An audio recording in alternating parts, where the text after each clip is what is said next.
creating you, the human being, as a human being in the context of the Khilafah.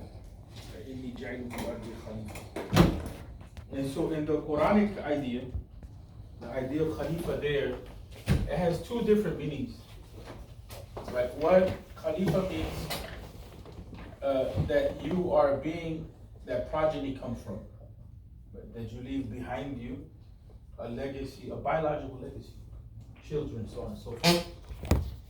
The second issue that comes up is the concept of vicegerency. Fancy word. But here it means that basically you can take on the taklif or the responsibility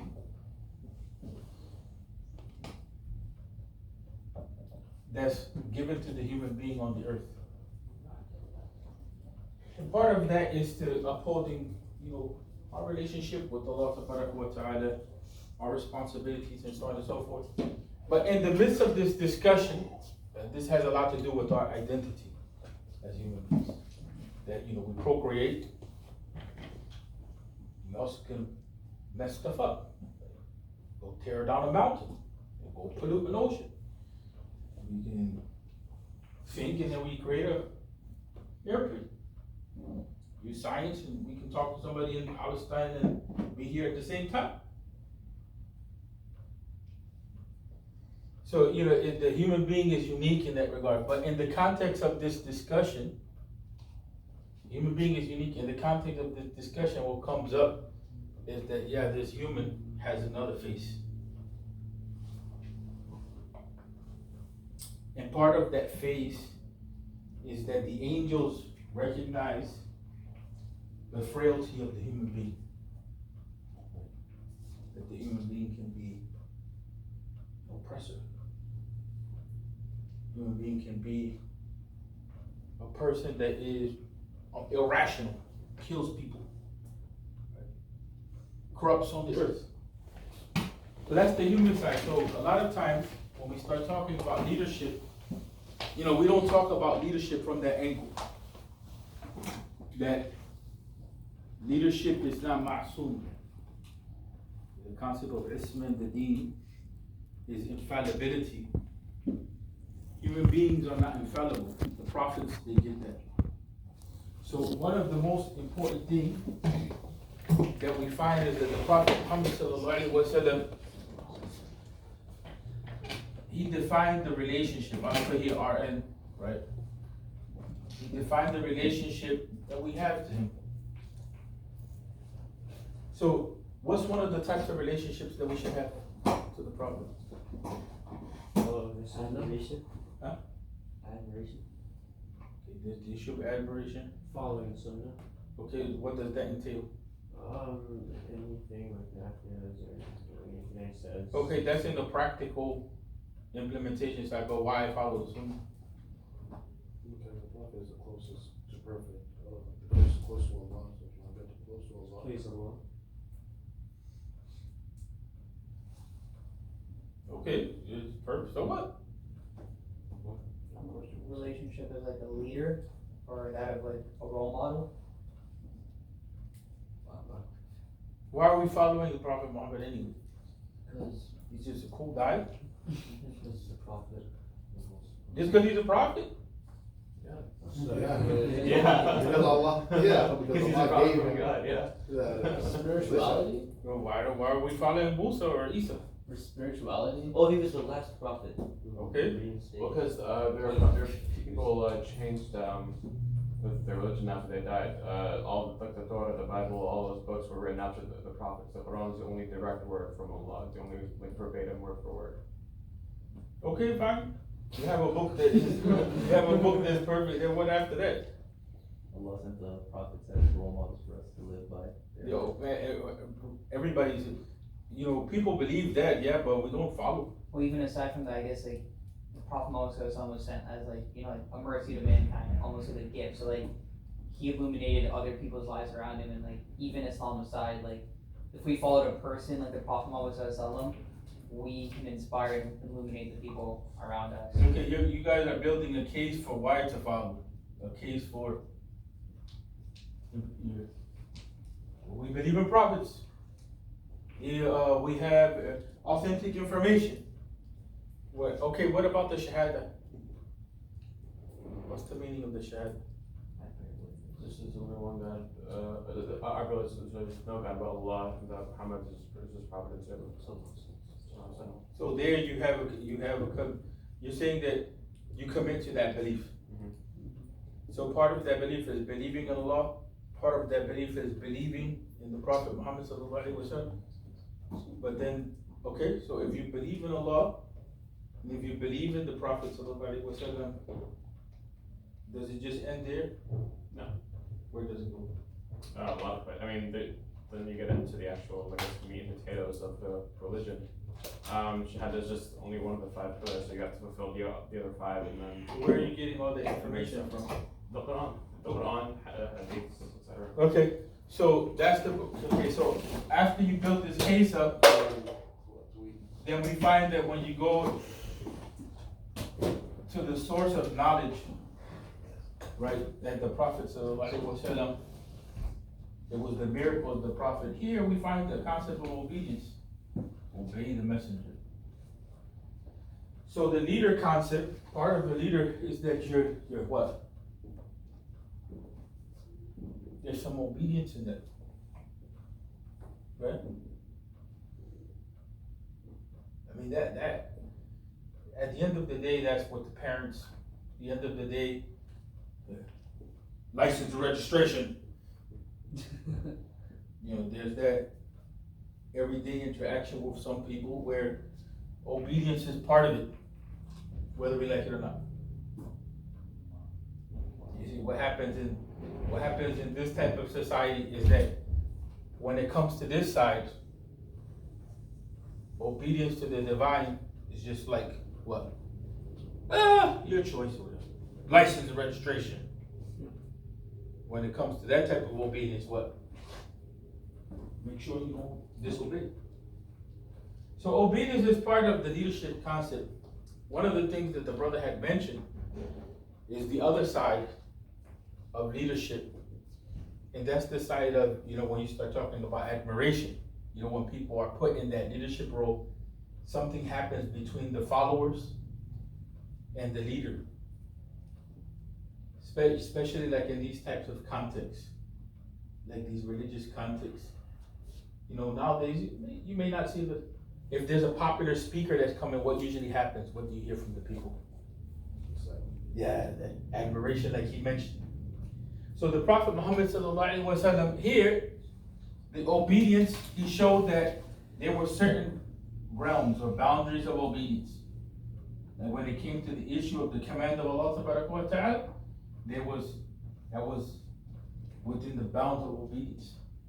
But there's times when the Prophet Muhammad sallallahu alaihi wasallam may talk about someone's life career, like agriculture or something like that. And the companions will question, is this from Revelation?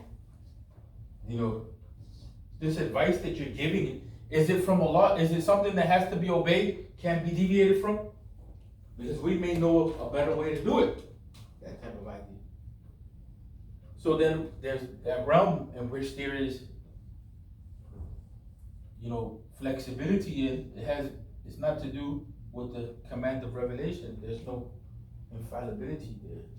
Meaning that in that realm, the prophet is not necessarily the model guide that you have to obey, right? And that he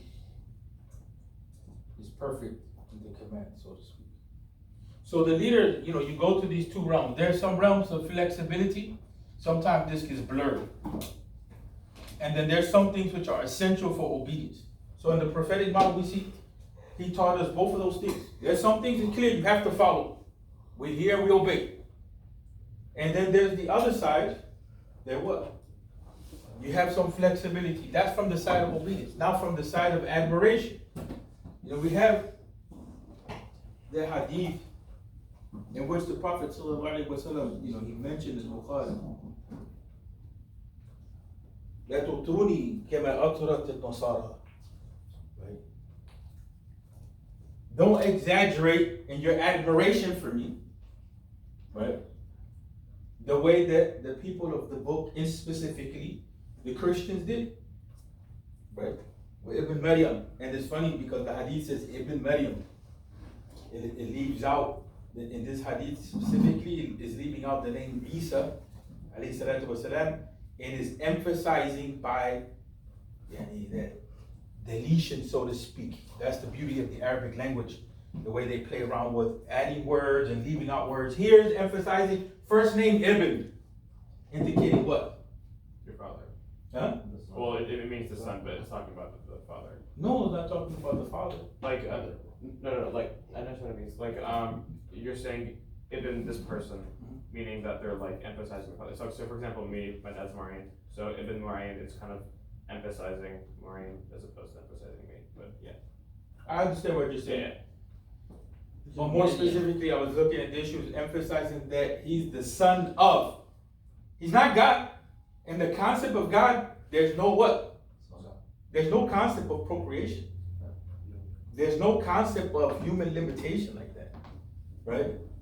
No concept of generation. Whole Surah Al-Ikhlas is about clarifying that for us. Like, get all that human thinking out of the door. Now, you may find the Quran may mention the hand of Allah or whatever, but that surah ultimately gives you the criteria for understanding when Allah Ta'ala is using qualities of the human being to explain something about self. That it doesn't mean exactly like what we understand in the human context. But here, the Prophet Muhammad sallallahu alaihi wasallam is making another case. You guys made a case, and from here we have the concept of obedience.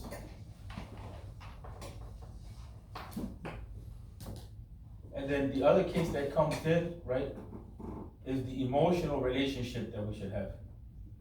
Right, sometimes the emotional relationship, like what do cults do? Have you ever seen any documentaries about cults or anything like that? How do you see the followers? Like blindly following whatever the leader. Give me an example. Like Scientology. Okay. Like, No, but give me an example. of what they do. Like the human relationship part. Yeah. Oh, okay. What happens in that interaction between those people and the leader. Right? You're giving me the ideologies. I was Scientology. I want an example where you present to us so that we actually see what it means to have like a cult-like relationship between like Jonestown. I forgot what the cult was called. Like the leader, and he told everybody just like they all drink poison, and because he was like, now we're gonna go to a higher realm or something. So they all killed themselves. You saw the documentary on it? No, but I don't know. Did you see any pictures? No, but you know I've seen pictures. Okay, how did the people look? Dead. No.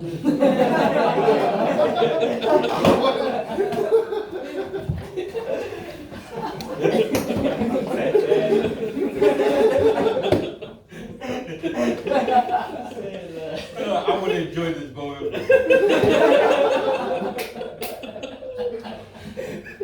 Prior to the dying, bro. No, I know. Not that I know. I don't. We're not joking about the death side, but it's like, No, yeah, the way you presented it was awesome. You brought some relief to some tragedy. Yeah. No, but if you look at the faces, it's like the people are not there, like in a state of awe, state of worship. And there's some documentation, and there's even in our interactions sometimes in the Muslim community, you see that sometimes the people, when it comes to the emotional relationship that they have to leaders, it's not a healthy relationship, right? And this is why, like he said about the issue of following blindly, this is why when a leader makes a mistake, what happens to the person? How do they start to act? Some of them will stay within that blindness, and some of them will what? What will happen to them?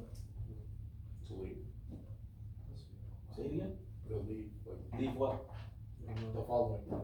Leave the following, sometimes leave the deen. Yeah. So let me ask you a question then. The Prophet Muhammad sallallahu alaihi wasallam says, do not exaggerate my praises. We're in the month of the Mawlid, so to speak. So, as the Christians have done with the son of Maryam, verily I am only a servant, so refer to me as a servant of Allah and His messenger. Ana abduhu faqulu abdullahi wa rasuluh. Alayhi salatu wasalam. Keep within those boundaries. So what kind of leadership practice is being implemented here? We're between understanding what obedience means and what type of emotional relationship we should have, right, with the leader. What kind of relationship to leadership is the Prophet ﷺ modeling for us? You have sex? No. Yeah. Like, you're not going to You share sound with like me. a rapper or something. That's not marriage. So, what did you guys hear? I didn't hear sex. I heard sex. I think I got I want to hear if you heard the same thing. I heard sex. I was very confused. I was like, wait, what? What's happening back there? Yeah, you see how that works? That's why sometimes even the Prophet would emphasize, sometimes he would say something 3 times. We have to understand the group dynamics. People understand at different levels, right? And even with these types of situations, a leader could say, be easy. I don't need you to kiss my hand. But this one didn't hear it. This one said, and this one heard, I don't need you to hear, don't kiss my hand. This one heard, kiss my hand. Message gets lost. But the emotional relationship is important. Like, what's your name? Hussein. Hussein? My son's name is Hussein. Bro. But you're not my Ibn. So, here, like Hussein said, the danger when the emotional relationship, when the admiration piece is exaggerated, is that the person following gets lost.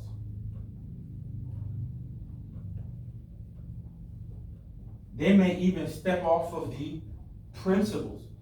Were the Sahaba like that? Was there an occasion where maybe it kind of looked like the Sahaba may have manifested, like the emotional relationship seemed like a little off? I'm sure with some of them. Like when the Prophet died. Yes, sir. Like, sallallahu alaihi wasallam, like, how was that? So like you said, a lot of them they were distraught. Like it was for them because Islam was all about like the Prophet was the symbol for them. So that's why I don't know if, like the exact verbatim. I don't remember. Like I think it was Abu Bakr who said that like if you follow like Muhammad, Or then that's wrong. But like if you follow Islam, then we can still. Like I said, I don't remember the exact quote. Yes. So when a leader, in that case, this was the situation of the Prophet Muhammad sallallahu alaihi wasallam passing away, tragic. That was ultimate leadership of Abu Bakr as-Siddiq. He came in and managed the crisis. That's why I love Abu Bakr from that angle. Emotionally settled everybody. It's not just the issue of I'm the leader, but he came in, he settled everyone. And he had to correct Omar. And put him back with, the message. That hold on a second, we have a reference point here that's guiding these relationships. Right? And so whatever was that messaging that the Prophet Muhammad, to use contemporary language, how he did the messaging, whatever it was, right? In our cases here, the message of the Quran, Abu Bakr got the right transmission. That's important to have, we have to have people, we have to do that, have that feedback loop. We have to make sure that the people that are following understand properly. Because you see what happened here. I'm standing right here. Do you have snacks? They understood something different. Yeah, that happens. So the leader has to communicate the reality. So this part is extremely important. The first thing is that, we're dealing with human beings. And the Prophet ﷺ told us, don't exaggerate. That's the issue. Of al-ifrat wa tafrit. Don't go beyond the limits. You know, don't transcend beyond these limits, and don't be deficient. You know, there's a certain level of responsibility that we have to have. Fulfill that responsibility, but don't go beyond the limits. In this case, we're talking about our relationship to the Prophet ﷺ, our relationship to the leader in the second key. And the Muslim community right now, there's so many issues that come up. And you know, this is the age of sensationalism. We forget to follow even Islam sometimes. You know, from the angle that social media is faster than sound, so to speak. So message transmits. Did you hear what so-and-so did? And then the story changes. This one heard this way, and the other one heard that way. And then all of a sudden, you know, whoever was in the leadership position is trashed. And we don't know the factual reality. Then here, the situation comes that if people were following that persona or that personality and not looking at the teachings, what happens if they get trashed? They like stop listening to us. Yeah, just in that case, they stop listening, or sometimes they may have a personal life crisis, Backbiting. all that type of stuff. And so that means that we're not getting the leadership stuff right. Because this has happened a few times in the Muslim community, you know, where we're not getting the leadership stuff right because people are going with personality. They're going with personality. And also they're forgetting that in the process of development, we're still dealing with human beings. That's something that's reiterated from the last session, that people are human beings, they make mistakes. So in prophetic leadership, when we start considering the prophetic model, one of the first things is go back to the Quran. The Quran talked about the human beings. Human beings have two potentials. One is to excel, and we see that with the prophets and people that follow them like the Sahaba, so on and so forth, and people that are people of Deen and Ibadah and so on and so forth. And then we see the other side, a potential destruction and everything that comes along. So our concept always has to be balanced. We have to always talk about the whole concept of people's positives and frailties and mistakes, and we're in between those two realms. So, you know, one of the things that comes up is that frame, and our thinking that frame has to be clearly in place. What guides this thinking is not just that I made it up or I read some Fortune 500 leadership book, but the Quranic idea of who we are. Allah is telling us about ourselves. And the prophetic model. And the example of the Sahaba with dealing with leadership, right? Any questions at this point? Like, just something small that we can, like, take out from this is the idea, like, maybe, like, the understanding with ourselves, and, like, even if sometimes, like, people make us want to turn away, it's bigger than that, right? Like, it's about, like, being committed to the movement, like, Islamic work as a whole, rather than connecting our relation to the work necessarily to, like, how maybe a certain person may feel, right? Yeah, there's the issue of what are you in it for? What are you in it for, yeah? I know brothers, because of some of you may be familiar, may not be familiar. And this is not taking a position or a side, but I know brothers that they won't listen to Nu'man Ali Khan at all, period. Because of whatever scandal developed around his name. So for instance, he may have a program on Surah Al-Baqarah, and you may need to do a lecture, and you didn't properly prepare, and you only have a couple hours. You come across the resources of Nu'man Ali Khan. In general, the community, you know, it's a good resource. Oh, can't deal with it. Why? Because he got X'd out. See what I'm saying? So that's not a fair reality of how to deal with situations. The Prophet Muhammad sallallahu alaihi wasallam, didn't he have companions that refused on some occasion to follow him? If we go back to the seerah, Yeah. Khalifun, huh? Yep. Like what? Give us an example. There's once, I forget his name, but he was constantly drunk, and he would always show, huh? No matter. Yeah. He would always show up to Salah drunk. You know, he drank all the time. The Prophet always had him punished, but he kept drinking and drinking and drinking. But the Prophet said that he still loved him, and besides that, he was a good Muslim. So not that we should just say that it's okay to do bad things, Yeah. but everybody's gonna have their flaws, no matter who they are. Like, I mean, and you never know what a person is. I guess all people have desires, have their nafs. Mhm. So everybody has that, and again, that's just one example. There's a lot of others. I mean, you can look at Abu Sufyan and all those people who spent forever trying to kill the Prophet and burn him, and who just ended up converting to Islam. Like, I think there was another case too, right, where Prophet Muhammad Sallallahu, like, I think it was one of the early battles where he commanded all the Muslims at that time, they had to participate in this battle. And this story is really deep, and there were 2 or 3 Sahabas that stayed back, and their names came out because they feared for their life. They thought they were gonna die. And I think their road to get back the trust or recovery, it was so powerful and spiritual. I wish I could remember it all, but Yeah, that was another case. That's that was what I was indicating too. That was an awesome example too. This example of personal flaws in how a leader, in this case the Prophet ﷺ, was not just any leader, right? But a leader, how he deals with that situation, right? And then we have this, this example, where you have a crisis, dereliction of duty, so to speak.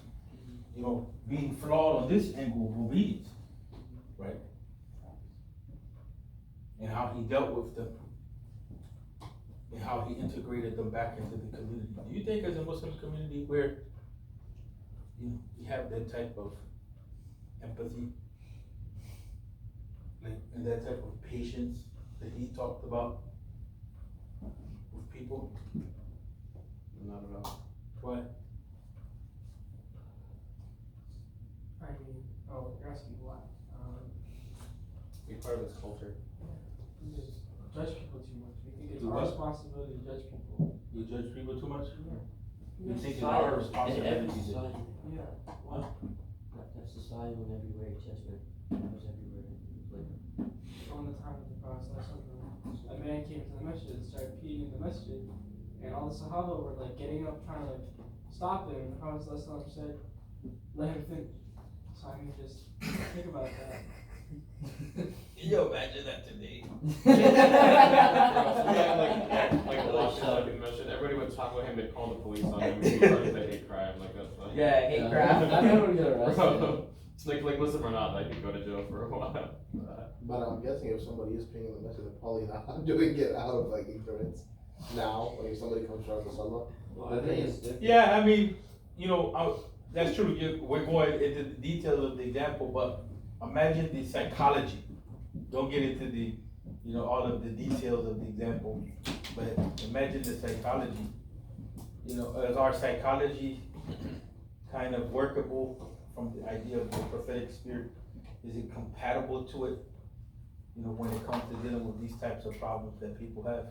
I think a more realistic one that's more common is it happens a lot, but with girls, Muslim girls who don't wear hijab. Awesome. Yeah, it's a huge thing that people always are oh, wear your hijab, wear your bad, especially from the men, it happens a lot. That's a huge thing that I think, obviously they should be wearing their hijab, but it's not our place to tell them this is obviously we should advise them, but it's not our place to judge them or to put them down or whatever. If they make that choice, then that's between them and Allah. That's not our place to force them. Yeah, there's a time and place for judgment on certain issues. Yeah, But if somebody murders somebody, that's and then there's a time and a place that we realize that brings us to the other point. That one of the things that the Prophet ﷺ did as a leader, is the issue of learning how to deal with people is educate and guide. The leader has to educate and guide. Right.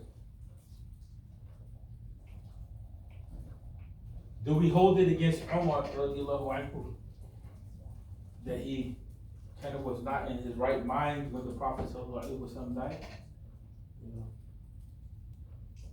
What she is too. Yeah.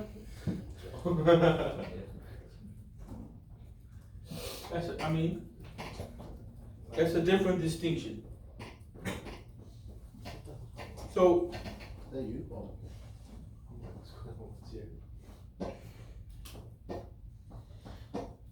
another thing that comes with the issue of leadership, which the Prophet changed in the time of Jahiliyyah, right? The Prophet ended up instituting a concept of fairness. What did he say about his daughter Fatima? She were to violate the Sharia, so to speak. I don't know if she did want like a servant kind of, and then he said that they were gonna get a servant for the household because everyone else would kind of want one. Not if you heard of this one. But in the case here, I'm looking for the specific example. She wouldn't let that pass, he'd say, right? I treat my own kids and I treat anyone else. So, the issue, when we start talking about asabiyya for your group, sometimes leaders, they come in, it becomes a group takeover type of thing. Coup d'etat. And my people, my boys, they get to what? They get the passcode card. You get the Ministry of Finance. You get natural resources. You get to take over the military. So it becomes an issue of what you want the policing. We'll put you in charge of the policing. Nepotism? It could be nepotism. Nepotism. It could be cronyism. The issue that takes place, and then whatever goes wrong, you let it go because that's my boy. So the Prophet ﷺ, one of the characteristics of the prophetic model is that he changed that in the culture of the Arabs. If you Asr al-Jahiliyyah, what we call Asr has two meanings. One is just group feeling, like Imam Ibn Khaldun said, and then the other side, and there's nothing wrong with that.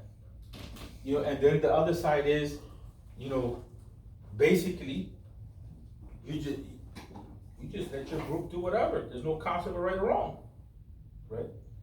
So, prophetic leadership, we have to have that concept of fairness. He changed that. So, I want to end on this note.